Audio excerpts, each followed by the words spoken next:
আসসালামু আলাইকুম। আজকে নিয়ে আসছি এই আলু পুরি রেসিপি, আলু পুরি ঘি রেসিপি।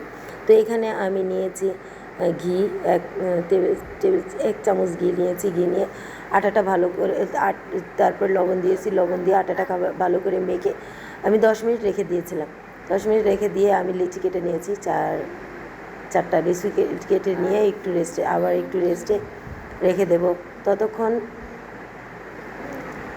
দেখেন আমি লিচি কেটে নিয়েছি ভালোভাবে।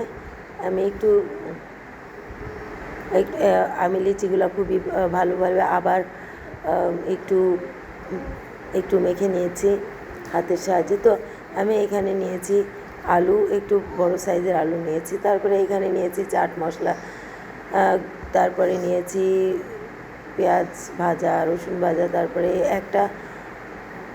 একটা মরিচ ভাজা। সব কিছু দিয়ে আমি এটাকে ভালোভাবে, এই যে দেখেন আমি এটা ম্যাশ করে নিয়েছি। খুব বেশি ম্যাশ করবেন না একদম। তারপরে এখানে আমি 4টা লিচি বানিয়ে নিয়েছি। দেখেন এখানে আমি 4টা লিচি বানিয়ে নিয়ে এই যে তারপরে এখানে আমি এই যে দেখেন এটার সাহায্যে বলে বোঝানো যাবে না, আমি এইভাবে একটা ঝুড়ি বানিয়ে তারপরে এটাকে আমি আলুর স্টাফটা আমি এটা ভিতরে দিয়ে দিলাম। তারপরে এখানে দেখেন এটা আমি ভালোভাবে গোল করে নিয়ে নিচ্ছি। গোল করে নিয়ে এখন আমি এটাকে বেলে নেব।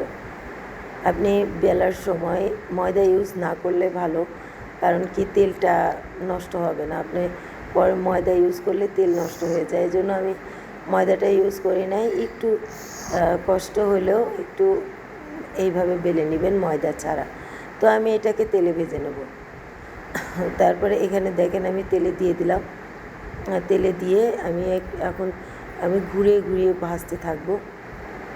তো আপনি খুব বেশি ডিপ ফ্রাইও করতে পারেন। আমি খুব বেশি ডিপ ফ্রাই করি নাই, হালকা তেলেই আমি এটাকে ভেজে নিয়েছি। তো এটা দেখেন আমি এটাকে ঘুরিয়ে ভাজবো। এক পিঠ একদম লাল হওয়ার পরেই আমি অন্য পিঠে যাব। তারপরে এখানে আমি 2-3 মিনিট মতো এইভাবে ঘুরিয়ে ভেজে নেবেন।